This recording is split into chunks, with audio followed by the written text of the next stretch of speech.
Sejam todos muito bem-vindos a mais uma EBD em Debate. Dessa feita, nós estaremos trabalhando a lição de número 11 da nossa lição Classe dos Adultos da CPAD. Estamos tratando, nesse trimestre, o tema A Igreja de Cristo e o Império do Mal, como viver neste mundo dominado pelo espírito da Babilônia, e abordando agora a lição de número 11 nessa pré-aula, cultivando a convicção cristã. Vem com a gente para essa lição, curte, compartilha, comenta, que a tua participação, a tua interatividade é muito importante na nossa EBD em Debate. Vem com a gente, que tem coisa boa preparada para você nessa pré-aula. Estamos na lição número 11, já transcorremos aí uma série de lições com temas importantes, atuais para a nossa edificação espiritual. A leitura bíblica em classe encontra-se em 2 Coríntios, capítulo 4, do verso 11 ao verso de número 18. E como de costume, nós não iremos ler a leitura bíblica em classe, mas eu recomendo que você pause o vídeo e acompanhe na tela do seu computador, do teu smartphone, ou até mesmo acompanhando a tua lição, a tua Bíblia. Acompanhe a leitura bíblica em classe, porque ela está tremenda. Amém?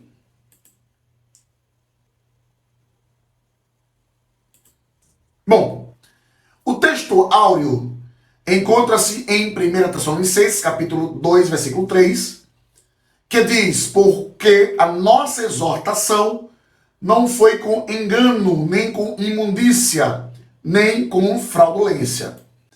A verdade prática, por sua vez, vai nos dizer que o cultivo da convicção cristã é imperioso para a prática e a defesa da fé em tempos de adversidade. E, introduzindo a nossa lição, nessa lição de número 11, nós estudaremos os aspectos espirituais, moral e social que vão formar a convicção da nossa fé cristã. Então, o objetivo dessa lição é despertar em cada cristão o desejo de ser um autêntico embaixador de Cristo em um mundo de trevas. Falar de convicção em tempos de relativismo é um convite para andar na contramão de uma cultura intelectual pela qual tudo é relativo e que ninguém pode ter certeza de nada.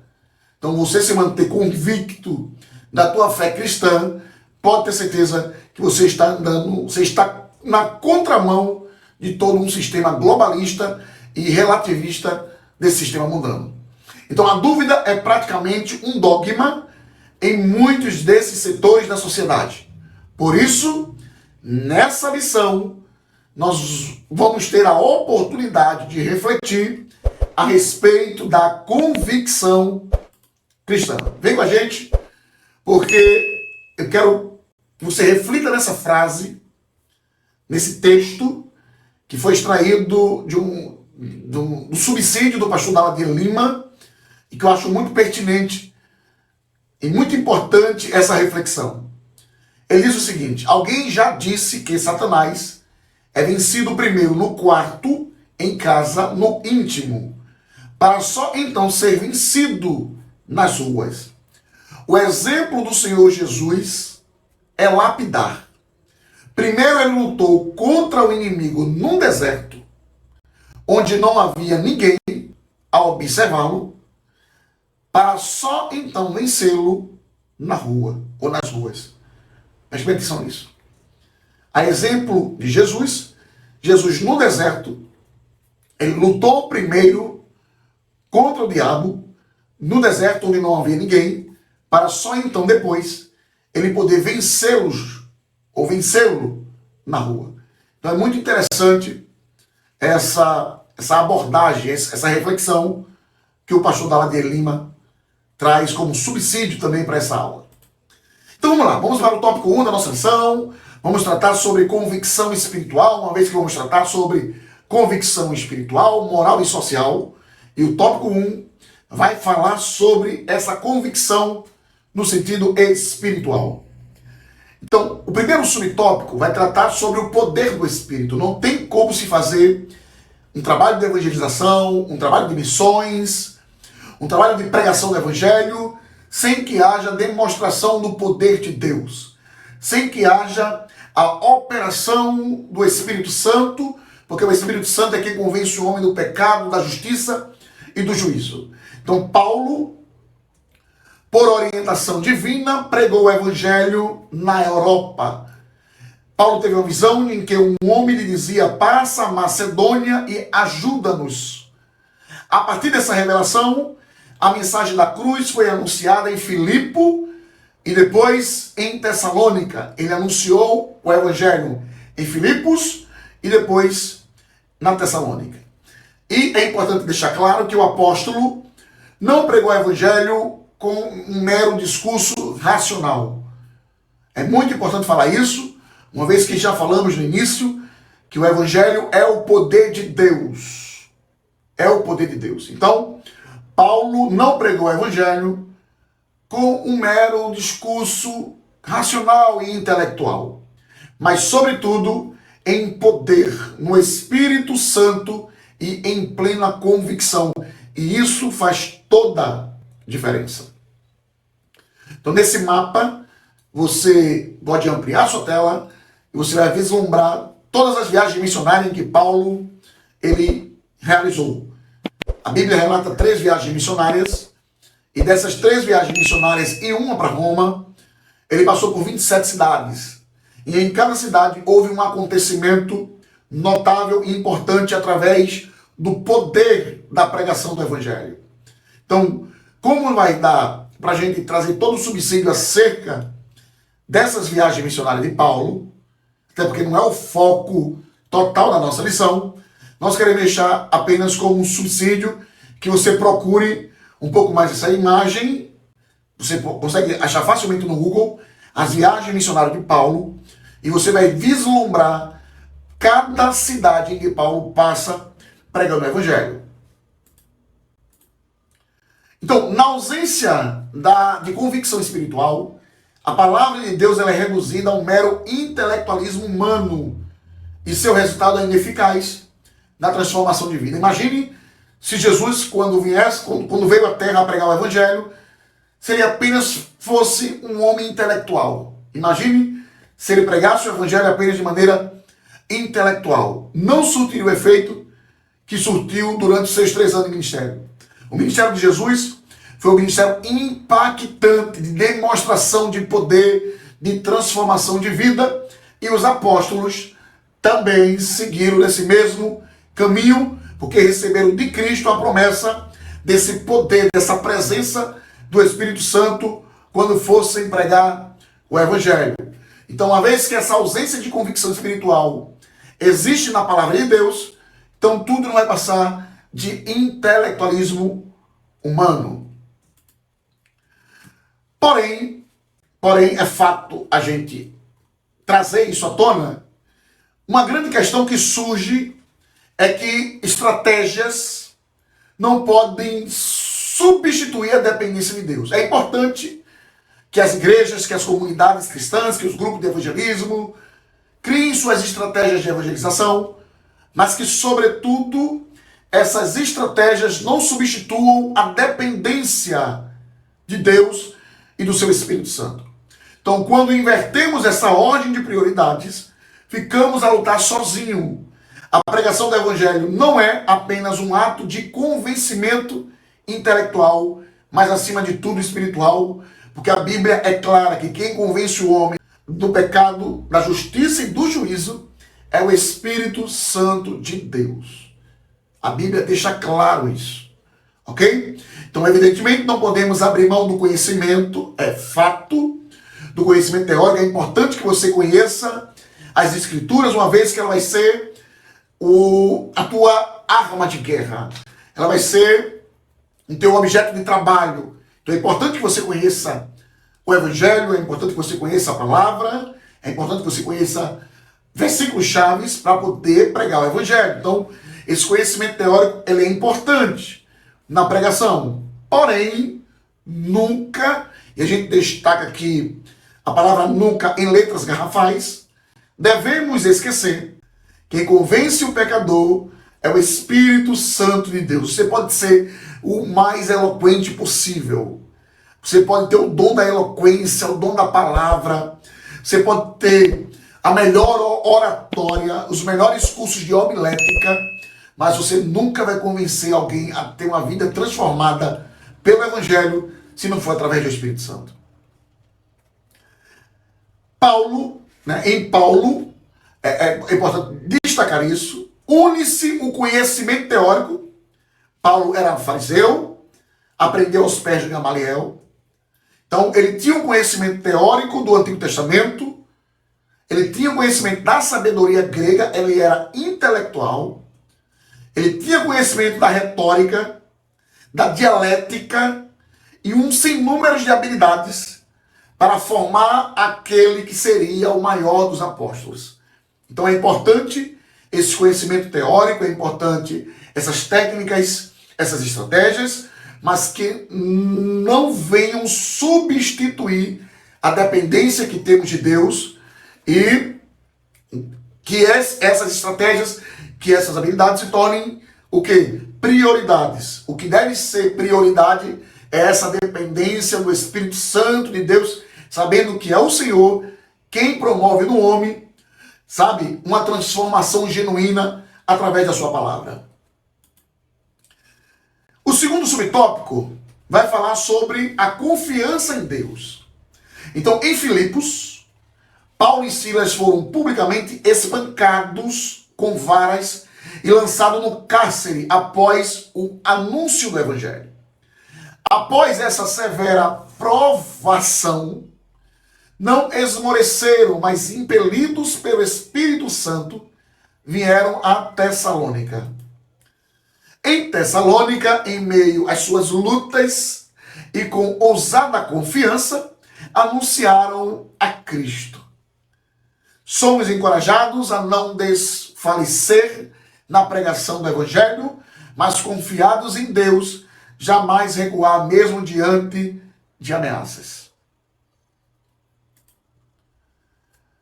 Filipos e Tessalônica foram alcançadas na segunda viagem missionária de Paulo. Então, se você é professor que está nos assistindo, se você é aluno, você pode até comentar com o teu professor em aula, mas se porventura você é professor, aproveite e relembre com seus alunos as trajetórias dessa viagem.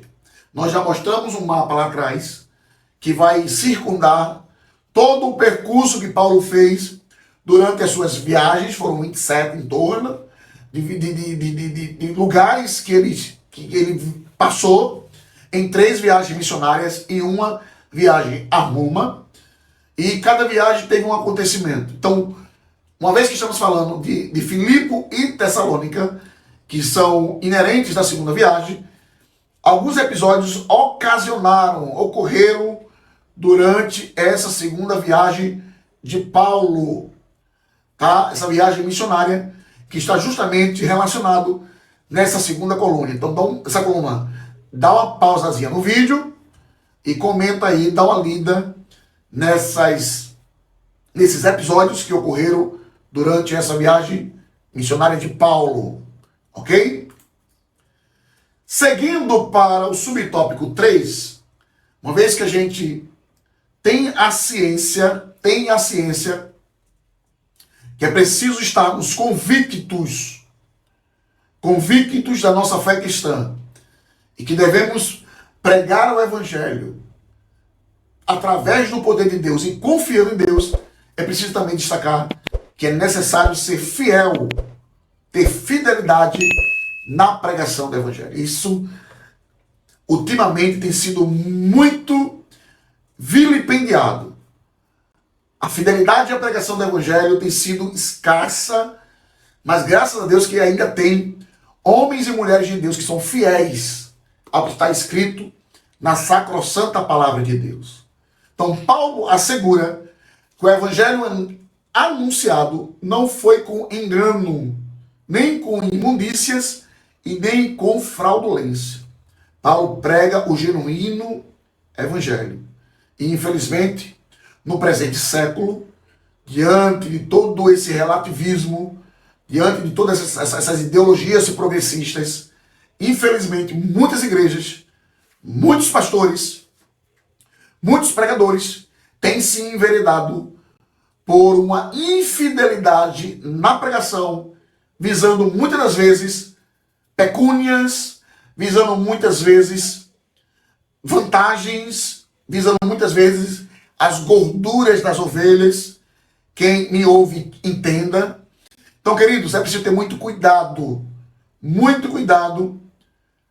quanto à fidelidade na pregação do evangelho, porque de uma coisa eu tenho certeza, uma coisa eu tenho convicção, e a Bíblia é clara nisso, que uma vez que pregamos o evangelho e não o pregamos de maneira correta e genuína, haverá um peso muito grande na mão de Deus sobre aquele que prega o evangelho de maneira deturpada.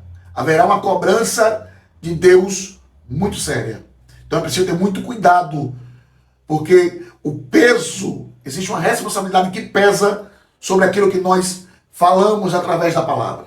Então a doutrina cristã não procede de fábulas inventadas. Olha só, a doutrina cristã, o ensino bíblico cristão, ela não procede de fábulas inventadas, de condutas imorais ou de artifícios para seduzirem pessoas a crerem em mentira. Então, Pedro fala sobre isso, Paulo também já destacou sobre isso. E isso nós temos visto aos montes, principalmente nas redes sociais. Principalmente nas redes sociais. Então, 2 de Pedro 1,16, Pedro é categórico, porque não vos fizemos saber a virtude e a vinda de nosso Senhor Jesus Cristo segundo fábulas artificiais compostas, mas nós mesmos vimos a sua majestade. Então, a vinda de Jesus não é algo fictício, de artifícios, de mentiras inventadas e fábulas, não. A vinda de Jesus é algo real e é algo iminente. Em breve, nós iremos ver esse tremendo episódio acontecer na nossa vida, meu Deus. Isso termina a conquista. A igreja anseia por isso. A igreja anseia por esse evento, que é a volta de Jesus. A igreja anseia, Maranata, ora vem, Senhor Jesus. Então, a pregação do evangelho não vem de condutas imorais, sabe? Não vem de mitologias. A doutrina bíblica vem da palavra genuína do evangelho. Então, Paulo declara que Deus o comissionou, não como para agradar os homens, mas a Deus que prova os nossos corações. Olha só o que Paulo diz. Que Deus o comissionou não para agradar os homens, mas para agradar a Deus, que prova o nosso coração. O propósito do apóstolo não era de satisfazer os seus ouvintes com falsos discursos. O propósito do apóstolo não era o de satisfazer os seus ouvintes com falsos discursos. Tiago 1:22. Somos exortados a manter fidelidade na pregação, a repudiar os falsificadores da palavra de Deus e anunciar Jesus Cristo com sinceridade.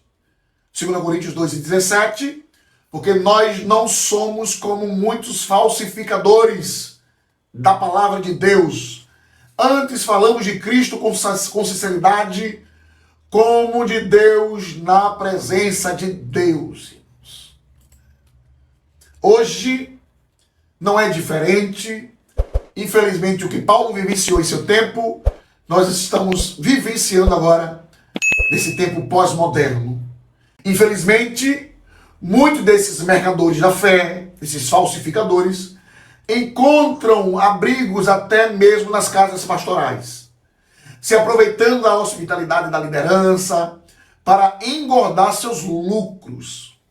Devemos estar atentos, porque os recursos humanos e financeiros de que a igreja dispõe devem estar a serviço de Deus e não do aproveitamento particular de quem quer que seja. Então, tanto os recursos humanos quanto os recursos financeiros de que dispõe a igreja ou da igreja deve estar a serviço do reino de Deus. Sintetizando o tópico 1, sem a ação poderosa do Espírito Santo, a pregação do Evangelho ela é incapaz de transformar vidas. Eu ouvi uma célebre frase acerca de missões. Eu não me recordo agora quem foi o autor, mas ele dizia o seguinte, que missões transculturais sem o Espírito Santo não é missão, e sim turismo. Isso é muito forte. Então, sem a ação poderosa do Espírito Santo, a pregação do Evangelho ela é incapaz de transformar a vida se o Espírito Santo não estiver agindo nessa pregação. Amém? Vamos seguir para o tópico 2. O tópico 2 da nossa lição vai falar sobre convicção moral. E aí o primeiro subtópico vai falar sobre a retidão nas ações, uma vez que estamos falando de moralidade, essa convicção moral. Então, uma vez que a gente vai falar de moralidade, é importante que nós falemos sobre a retidão nas ações. Então, a conversão opera a transformação moral na vida do crente salvo. E a Bíblia vai orientar, dentre outras recomendações, olha só o que a Bíblia vai orientar em Efésios, capítulo 4, do verso 25 em diante. A Bíblia vai orientar ao quê? A deixar a mentira e falar a verdade, Efésios 4 e 25. Por isso, deixai a mentira e falai a verdade, cada um com o seu próximo. Porque somos membros uns dos outros. A Bíblia também vai orientar e recomendar que deixeis o furto e sejais honestos. Verso 28. Aquele que furtava, não furte mais. Antes trabalhe, fazendo com as mãos o que é bom, para que tenhas o que repartir com o que tiver necessidade. A Bíblia também orienta e recomenda que não pronuncieis palavras torpes. Verso 29. Não saia da vossa boca nenhuma palavra torpe, mas só a que seja boa para promover a edificação, para que dê graças ao que ouvem, ou para os que ouvem. Como também diga apenas o que edifica, também o verso 49, que nós lemos agora. Mas só a que for de boa, para promover a edificação, para que dê graças aos que a ouvem. Paulo reivindica a retidão das suas próprias ações. 1 Tessalonicenses 2 e 5 vai falar que não usamos de palavra lisonjeira, nem houve um pretexto de avareza. Ele mesmo se reconhece, ele traz essa reflexão sobre ele, que ele não usou, sabe, palavras lisonjeiras com quem quer que seja. Então ele diz assim, nunca usamos, sabe, de palavras lisonjeiras, nem um pretexto de avareza. Paulo enfatiza que jamais usou de falso testemunho para obtenção de favor. E também sua motivação era desprovida de ambição financeira, peculato, em algumas expressões, né? Também conhecida. Então, somente o falso cristão é que busca poder e influência por meio da bajulação mentirosa. Então precisa ter cuidado com essas pessoas que são realmente, você identifica uma bajulação. Romanos 16, 18 diz, esses indivíduos não servem a Cristo, nosso Senhor, mas apenas a seus interesses e enganos inocentes com palavras suaves e bajulação. Então é preciso ter cuidado com esses cristãos que vivem na prática da bajulação. Porque esses tais que vivem dessa forma, sabe, criando essas bajulações, andando com essas bajulações mentirosas, não são genuínos cristãos. Então precisa ter cuidado e vigilância com esses tais. E falando em retidão, um exemplo, uma metáfora aqui que a gente traz, também extraída do subsídio bíblico da escola dominical, promovido pelo pastor Daladier Lima. Essa metáfora sobre retidão ela é importante, porque dentre muitas metáforas sobre retidão, se sobressai o entendimento rabínico de que reto é aquele que é exposto ao sol do meio-dia e não faz sombra em nenhuma das direções. Então, falar de retidão, dentro dessa metáfora rabínica, é algo ou alguém que está no local correto, sabe? Está exposto ao sol do meio-dia, e no local em que ele está exposto no sol do meio-dia e não faz sombra, aí sim ele está numa exposição reto. Tá? Então, reto é aquele que é exposto ao sol do meio-dia, não faz sombra em nenhuma das direções. Ou seja, o sol, com sua luz, escrutina todos os cantos da terra. Se alguém é exposto à sua forte luz, nada tem a esconder, é uma pessoa considerada reta. Ok? Dentro dessa metáfora que é importante. Então, observe por outro lado.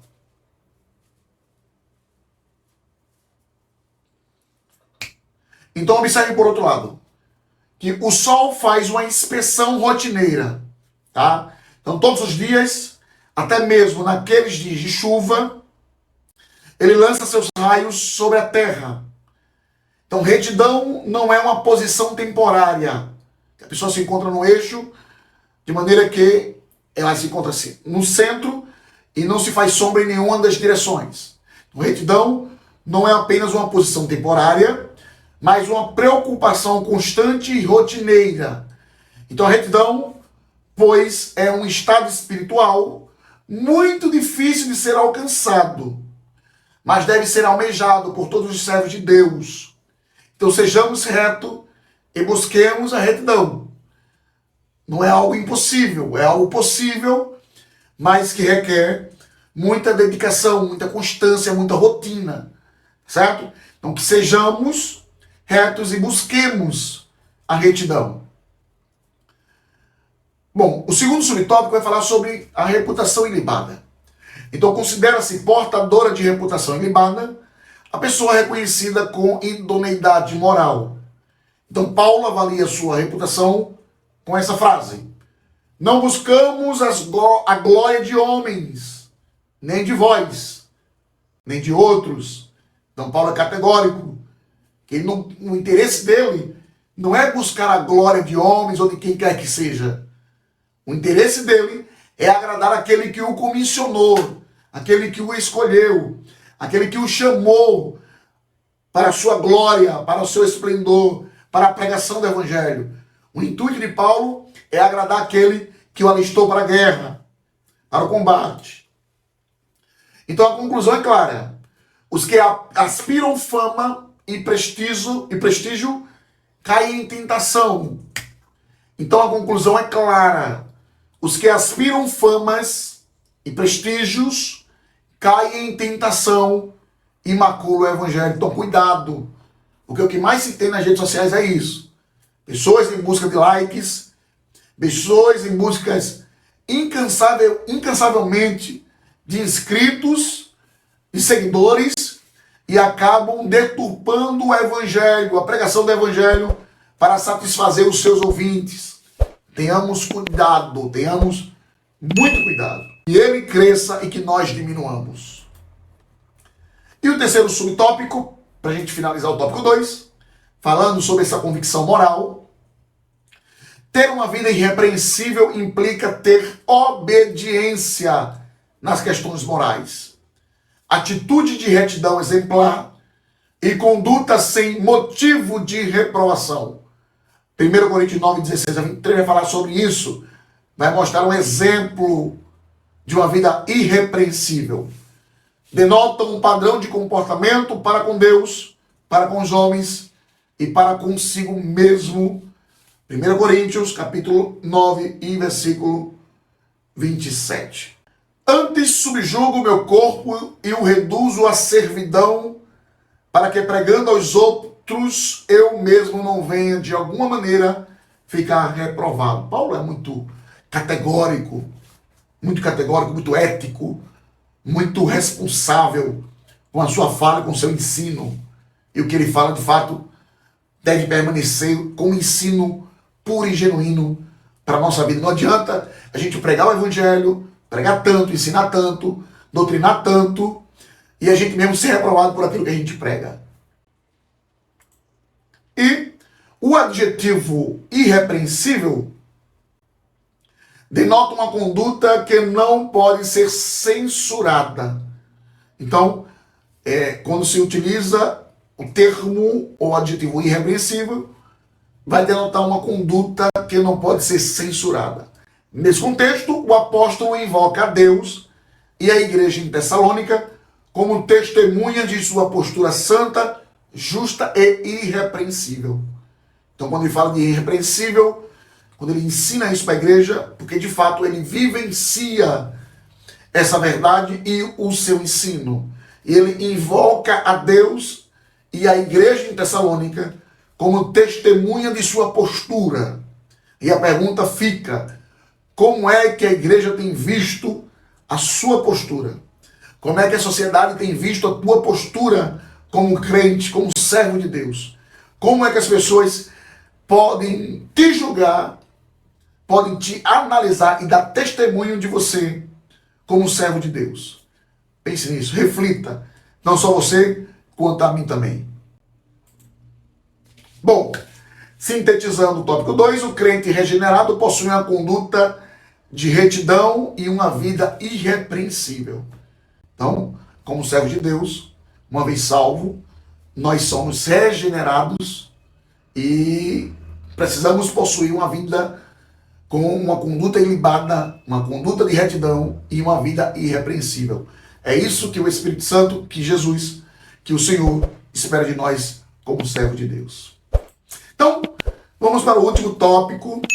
Vai falar sobre convicção social. Geralmente tudo que leva muito a esse contexto social é preocupante dentro de questões ideológicas. Mas vamos lá, vamos ver o que é que nos espera aqui no tópico 3. Bom, o primeiro subtópico vai falar sobre o bem-estar comum.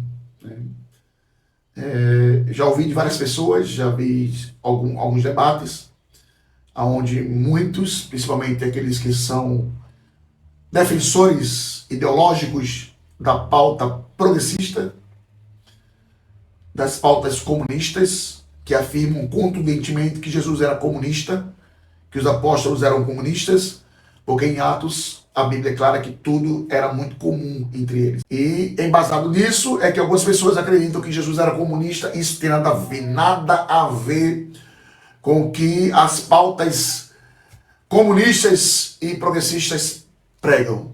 O bem-estar comum alcança o homem em suas necessidades físicas e espirituais. O papel da igreja é o de proclamar o evangelho e aliviar o sofrimento, promovendo o bem-estar social entre os irmãos. Tiago, capítulo 2, do verso 15 ao verso 17, vai mostrar um exemplo claro desse trabalho comum da igreja no que se refere ao social, que é totalmente diferente do que preceitua a ideologia progressista e a ideologia marxista-comunista. Ele vai dizer o seguinte, verso 15: e se o irmão ou a irmã estiverem nus e tiverem falta de mantimento cotidiano, e algum de vós lhe disser, ide em paz, aquentai-vos e fartai-vos, e não lhes dede as coisas necessárias para o corpo, que proveito virá disso? Assim também a fé, se não tiver as obras, é morta em si mesmo. Então a teologia da libertação, cuja teorização brasileira podemos atribuir ao Frei Leonardo Boff, busca o resgate social do indivíduo à parte do evangelho. Então, nessa perspectiva, o pecado seria resultado da opressão social dos ricos sobre os pobres, e não referente à queda. E a gente sabe que o pecado proveio da queda do homem e da mulher, do primeiro casal, no jardim do Éden. A desobediência praticada por Adão e Eva, e não dentro de um conceito de opressão social. Porque sempre vão existir ricos e sempre existirão os pobres. Então não tem como preceituar, sabe, trazer essa ideação de que o resultado da opressão social de ricos e pobres é daí que vai se originar o pecado. Tem nada a ver, mas infelizmente existe essa teologia da libertação que foi aqui atribuída ao Frei Leonardo Boff, que busca esse resgate social do indivíduo à parte do evangelho. E aí tem a imagem desse bendito, e aí pela própria imagem, a imagem já diz tudo o que pensa ou o que pensou esse Frei. Então é uma óbvia distorção da palavra de Deus, com a qual tem flertado muitos segmentos evangélicos, tá? Então, tem muitas igrejas evangélicas que também têm pautado por esse caminho. O segundo subtópico vai falar sobre a dedicação altruísta. Paulo se dedicou com profundo altruísmo, ou seja, se doou na propagação do evangelho, sem esperar nada em troca. Olha que contraste com os dias odiernos, né? Ele fabricava tendas para não ser um fardo para a igreja. Trabalho e fadiga, pois trabalhando noite e dia para não sermos pesados a nenhum de vós. 1 Tessalonicenses 2:9, Paulo ensinou isso e ensina através do seu testemunho, das suas palavras até hoje.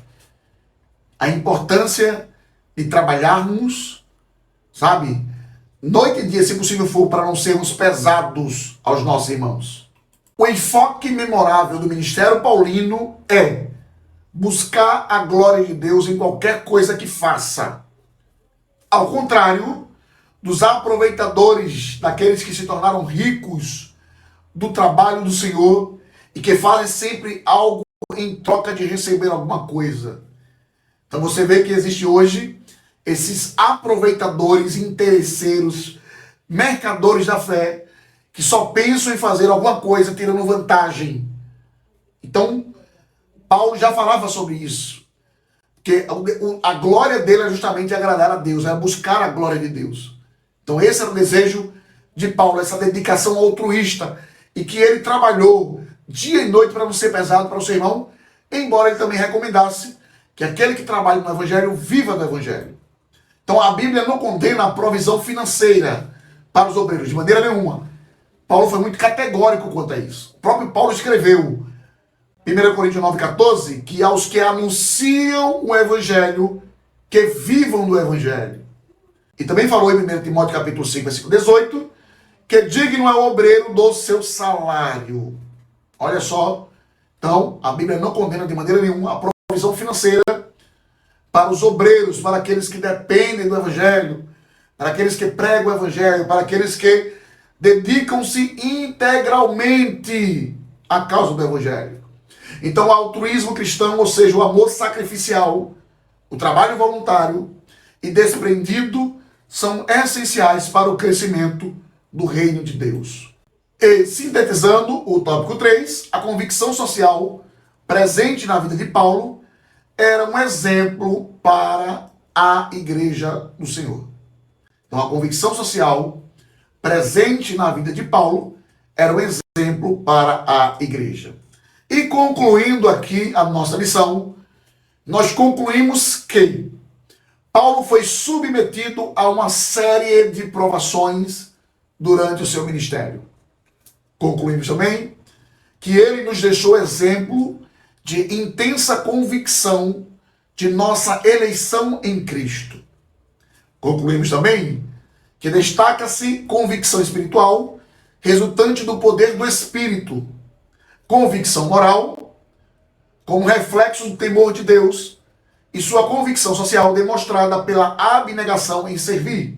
E por fim, concluímos que em nossos dias carecemos dessa firme convicção em defesa dos interesses do reino de Deus na terra. Bom, queridos, chegamos ao fim de mais uma lição e eu fico feliz que tenham ficado até o final. Então compartilhe, comenta, curte, joga para todos os grupos aí que você faz parte. Mais esse subsídio, todo esse esforço, essa dedicação que a gente faz para o melhor, para o reino. Então que Deus abençoe, muito obrigado por estar até aqui com a gente. E eu espero você na próxima lição, na penúltima lição, lição número 12, que vai falar sobre sendo a igreja do Deus vivo. Então, os desigrejados de plantão, nos espere para a próxima lição. Valeu, um cheiro no coração e que Deus abençoe. Tchau, tchau. Vem com a família pra IBD. Vem com a família pra IBD.